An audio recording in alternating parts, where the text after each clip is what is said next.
今天是2023年的4月26号，我们首先将参观葡萄牙里斯本的泽罗尼摩斯修道院。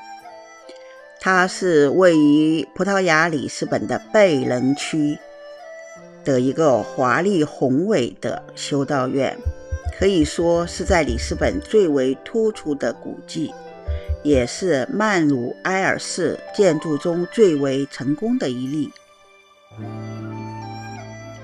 1983年，它和附近的贝人塔一起被联合国教科文组织列为世界文化遗产。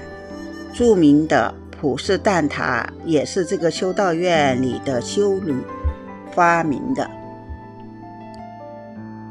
修道院使用葡萄牙特产的学名为金彩米黄石材料修造，规模宏大，有令人震惊的宽长超过300的门面。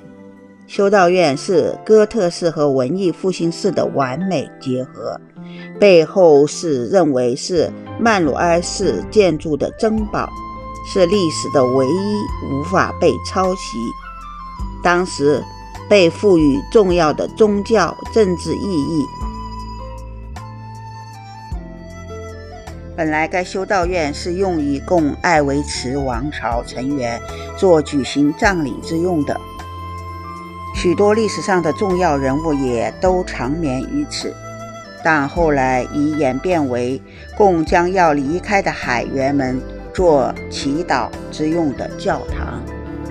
1755年的大地震使古都里斯本毁于一旦，许多教徒都死在了正在做弥撒的教堂里，唯独在这里祈祷的全体王室没有受到丝毫的伤害。修道院在经历地震的洗礼后仍然屹立不倒，而且它也没有受到什么损毁。1833年，葡萄牙的教会宣布停止使用这个修道院。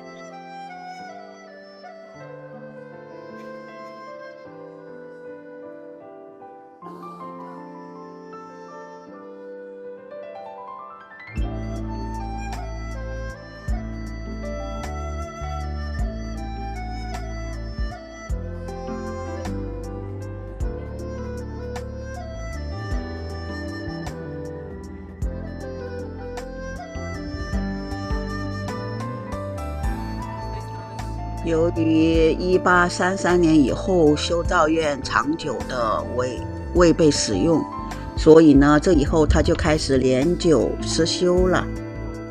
我们现在看到的这个圆顶是后来为修整这个教堂而加上去的。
是听到了讲话了。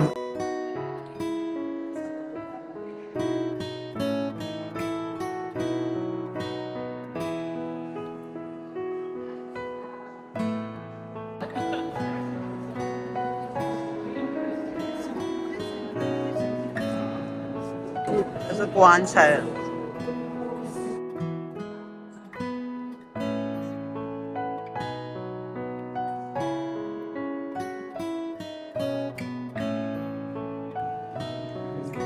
1885年。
我们出来后看，哇，这个外面排队的人呢，这么多，排队排到那里去了。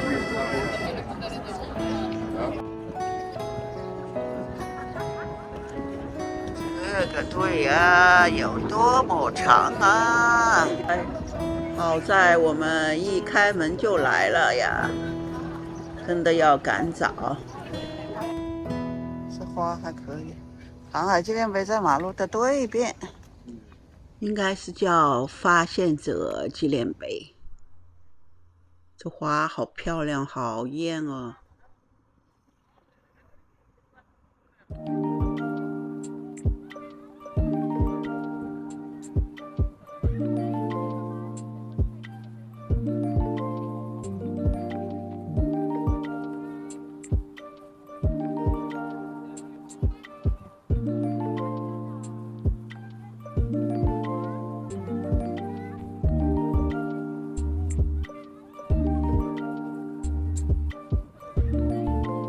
从修道院出来，穿过一个大广场，在靠近大海的边上屹立着的另外一个著名的景点就是这个发现者纪念碑了。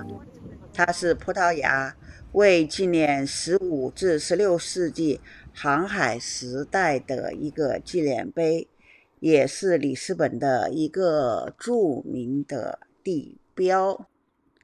在这个纪念碑的广场中央铺设了一幅标志了葡萄牙人在航海时代首次到达之地的路线及年份的世界地图。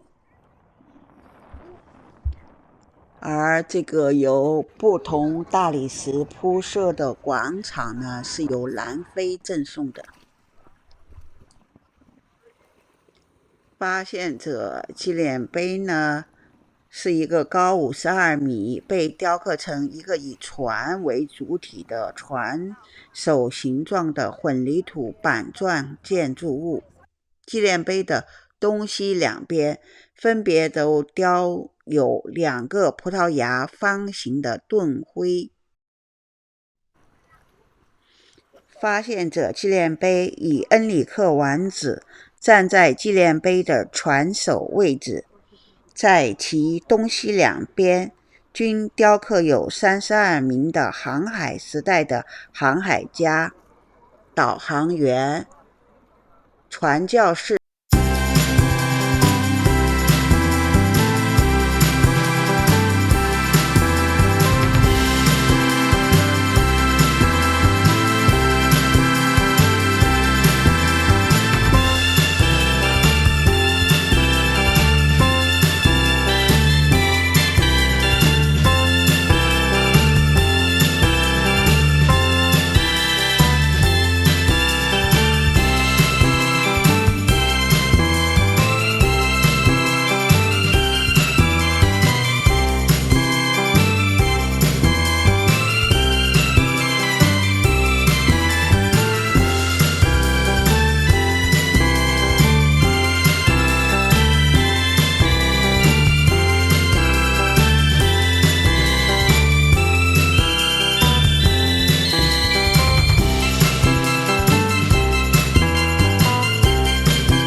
叫葡萄牙的象征贝伦塔。它是一座5层的防御工事，建于曼努埃尔一世时期的1514到1520年间。它是用来纪念达伽马成功航海世界一周，同时为贝仁区的港口及附近的泽罗姆派修道院提供防御的。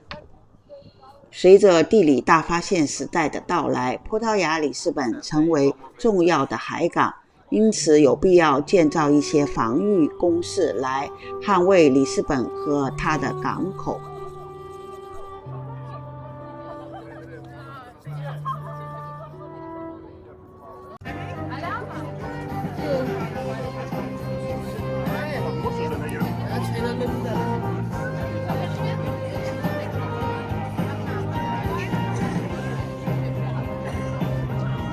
我们可以看到这个要上塔的人很多，所以他要控制人量，大家都在这排队。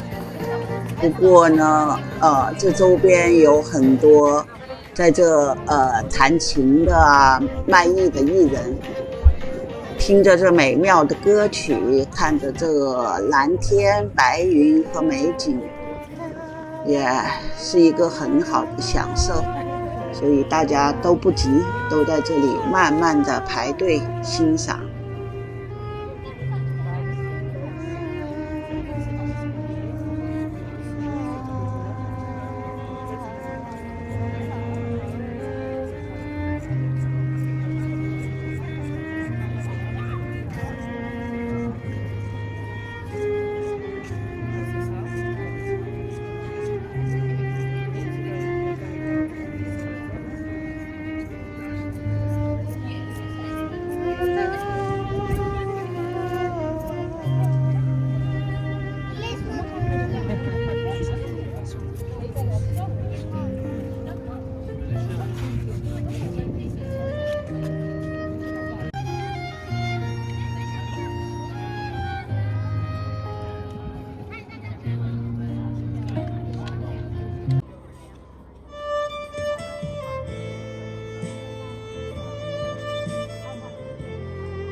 好了，验票了。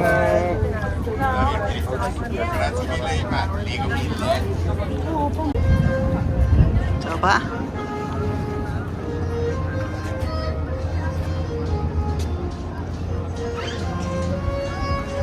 All right.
在大海的那一边，我们可以看见里斯本基督国王纪念碑。